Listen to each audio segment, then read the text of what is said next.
Greetings fanboys and fangirls, Jared here with another video review from Fanboys Forever. Today we're going to be having a look at the brand new Teenage Mutant Ninja Turtles Mutant Mayhem Making of a Ninja Turtle Tots and Splinter.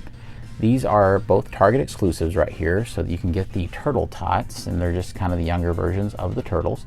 And you get them in 2-packs, with each one being the price of a regular figure. And because they're so meaty, it's actually kind of cool that you get 2 of those for the price of 1. So I think that's pretty great. And Splinter here in the middle is just a basic figure.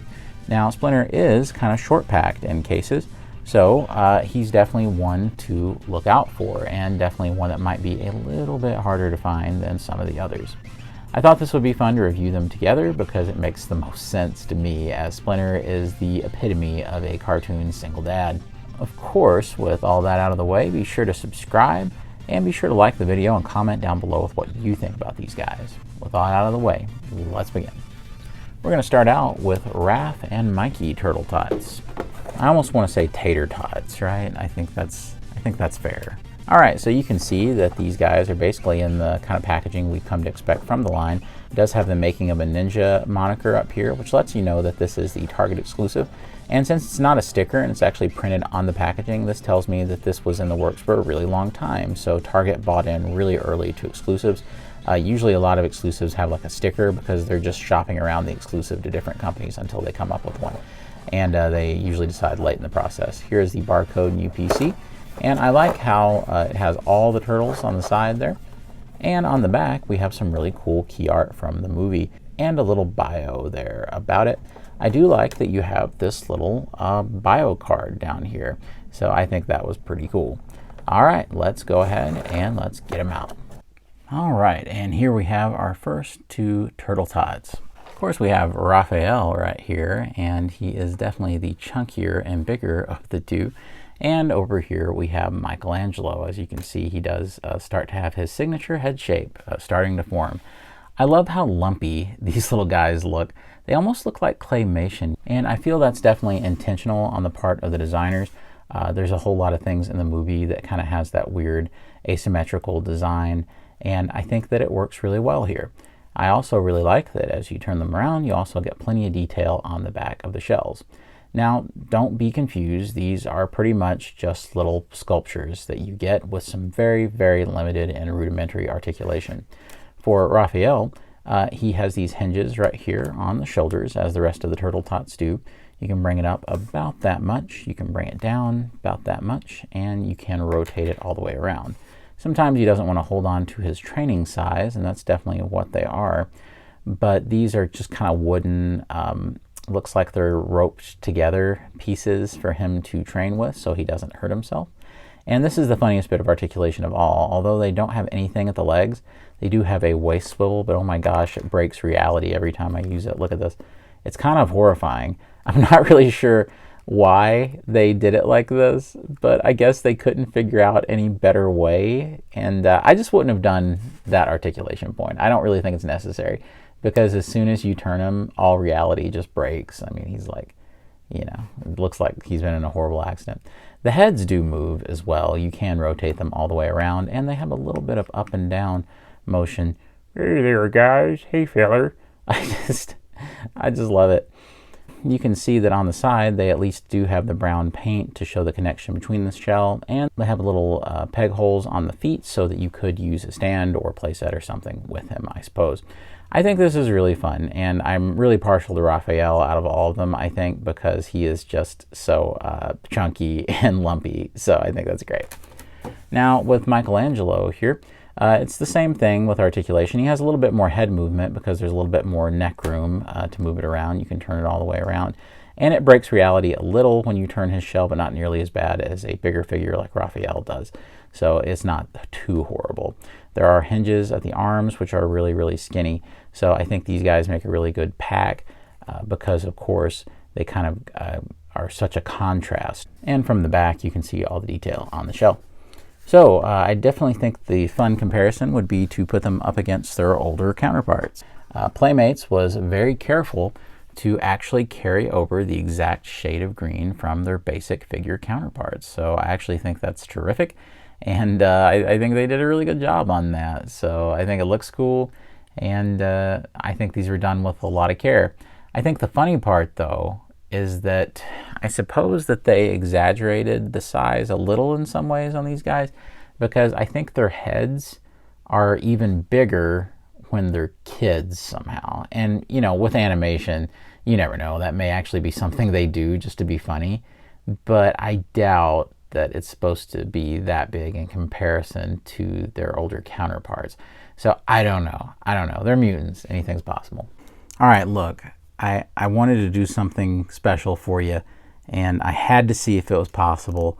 Yes, it is. It took a little doing, but you can totally get the baby turtle tot head off and put it on Michelangelo. And the plastic matches well enough to where this is one of the most horrifying things I've ever seen, but I love it. Which conversely means you can do this. Is it possible with Raph? I don't know. Now, I'm sure that some brave person out there who has time to heat this up can probably get this right off and put it onto Raphael's body, but I'm not going to do it because it won't come off as easy as Michelangelo's. All right, for our next set, we'll be looking at the other turtle tots, and that's Donatello and Leonardo. Once again, the packaging is pretty much the same, but we do get a different bio for the two on this funny little guard, and the art is hilarious. All right, and here we have Leonardo and Donatello. And once again, these are just adorable. They're kind of hilariously lumpy. You can see just how asymmetrical that Leonardo's poor head is. It's all misshapen. I guess when you've been mutated, things happen.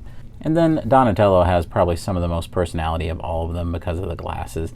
And I really do like how they've done it with both. So I think visually they both look great. I think this is by far the most, standard looking Ninja Turtle. I think that's done on purpose. I think Leonardo is meant to kind of be your basic look for a turtle. He does have all the same articulation points that we went over before. You can do the weird waist swivel thing. And I do like his training swords. They're just like wooden and roped together. And on the back, you can see that we do have a really cool, unique shell. So really nice. And with Donatello, he does have his cool bow staff, which really isn't that much different than the one he uses as an adult. And once again, both of these have peg holes on the feet. He does have glasses, making him, really unique amongst all of them. What's cool about these glasses is, at least with mine, you can totally swivel them up and down. It's just, they're totally posable. You can have them go up, you can have them go down, whatever you want to do. I'm not 100% sure that they're actually removable. They probably are. I could probably pull and just unpeg them.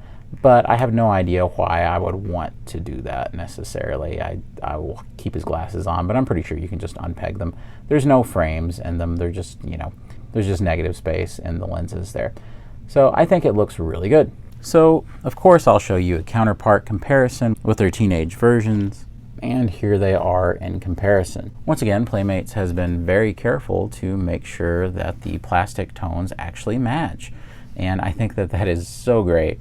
They use the exact same colors for both, and so it's a lot easier to tell, who's supposed to be who. And I think they did a great job. I think they look awesome together. Again, it's definitely a case, especially with Donatello for some reason, where the child head is huge compared to even the adult head. So I'm sure these guys are upscaled a little from how big they ought to be, because, you go any smaller and it's really hard to do production that way. Plus, people wouldn't feel like they were getting much of a value. And finally, we have Master Splinter right here, played by Jackie Chan in the movie, which I'm very excited about. He's described as the Master Sensei, and he has all of his different weapons and glasses himself there. Going on to the back, we have the same bios and things, but we also get a little unique bio for Splinter himself. All right, and here is Master Splinter right out of the packaging. I'll go ahead and tell you that there's some interesting things going on with this figure, not all of which are good.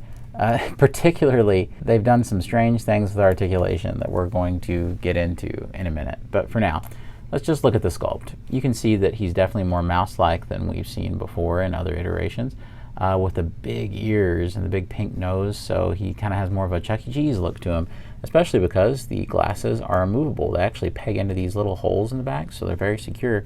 And then he looks even more cartoon mouse-like, so it's kind of funny. It does have little buck teeth right there that you would see on a mouse or a rat.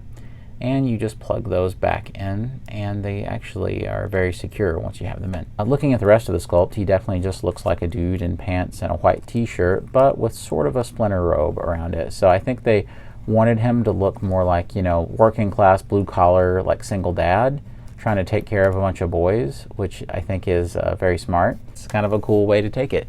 So I actually like their design theory on Splinter. He does have this cool walking cane, but believe it or not, it is actually a hidden katana. So I didn't know that till I got it out and I was fooling around with it, noticed a break in the plastic, and boom, came right off. So I thought that was a cool surprise and not one that I usually get. He does have a weapons tree back here, and it's loaded down with kind of the things you would expect, like bows and arrows and throwing stars and things, but I like to just leave those on the sprue. One interesting thing, like I said, is the articulation, so for better and worse, actually. Basically, the head can turn all the way around, but can't really go up and down, so that's what you can do there. He does have pretty much 90 degrees at the shoulders. You can bring it all the way around, but you can see that because this is a hard piece, it makes the arms flail out to the sides. You can turn it at the elbow, and he does have a single joint hinge right there, but it doesn't really get to 90 degrees. You do have just the ability to rotate the wrists right there, so that's helpful. Also, he does have a rotation at the waist, but it's kind of hard to use because this rubber piece kind of has a lot of friction with the top plastic piece. There are hinges right here at the legs, so if you want Splinter to be in a sitting pose, you can kind of the tail also rotates, by the way, so you could rotate that up, and Splinter can pretty much be setting down, but it might be a little difficult with this tail. You do have rotations at the ankles. Now here's where things get interesting. He is the only figure in this line that I've opened so far that actually has hinges down here at the ankles. You might be thinking, wow, that's great, but I think I know why they did it. Because for some reason or another, they decided that they're going to make this leg longer than this one. Let me prove it to you. So if I flat foot him on the longer leg right here, you see, this is not even making contact with the ground. It's just hovering. So you have one short little foot and one long one, and I think the reason these hinges are here is because they want you to extend one foot out right here at the front. So you extend that leg out and use the hinge like he's stepping forward. And that is a really, really kind of strange and backwards way of doing articulation, when I'm pretty sure that what we all would have wanted was just, you know, two similarly sized legs. Maybe this is like a hallmark of the design or something. Like maybe he is supposed to have one longer than the other or something like that. I don't know, because the movie is not out at the time of recording. So it's hard to say. I mean, it looks fine once you have him like this, but it leads to such an unbalanced figure that it's really strange, and it feels unpleasant as you're trying to work with it and you're trying to like get him into different poses, because you've got this one short leg and this one really long one. And see, you can also extend that long one back and the short one forward, so you do have some options with the way he's walking. But it's still weird. I mean, let me know down below if do you own this? Is it the same for you? Is this intentional? Was this an error on mine? I have no idea. But overall, I think Splinter's pretty cool. He's about $9.99 or so at most retailers. And I think he's fairly decent. He's definitely not as good as the Turtles figures, though. And probably one of the reasons why they short packed him was because they knew that kids would be far more interested in the Turtles than getting an old mouse mentor figure. But hey, I've always loved Splinter. All right, let's go ahead and put the Turtle Tots with them. And here they are, the hottest thing since Baby Yoda, Turtle Tots. Put all together, this really does make a cool and, dare I say it, heartwarming display. Heck, throw in a chair right there like this one from Amazon. And there we go, Splinter's resting after a long, hard day working a dead-end job to support these 4 kids. This is a single dad unlike any other. And of course, if you want to see a comparison between one of the teenage turtles and Splinter, you can totally do that. And appropriately, the turtles appear to be slightly taller than Splinter. So I think that works out fairly well.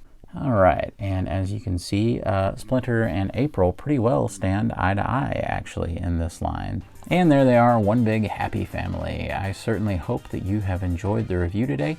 I do think that all of these are worth picking up. I like the Turtle Tots, though, a little bit more than Splinter because of his weird leg situation. Other than that, though, I think these are really fun, particularly because, you know, you're looking at $10 a pop and you get 2 Turtle Tots in the package, so I think that's really cool. This is definitely not my favorite Splinter design ever, but I still think it's fun, and I definitely think it's the kind of thing that with a few tweaks, it could really become something special in future films.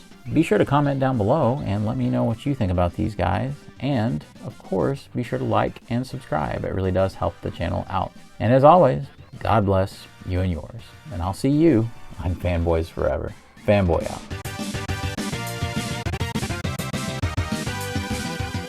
You guys woke me up from my nap again. Shut up, I'm trying to sleep. Shut up, shut up!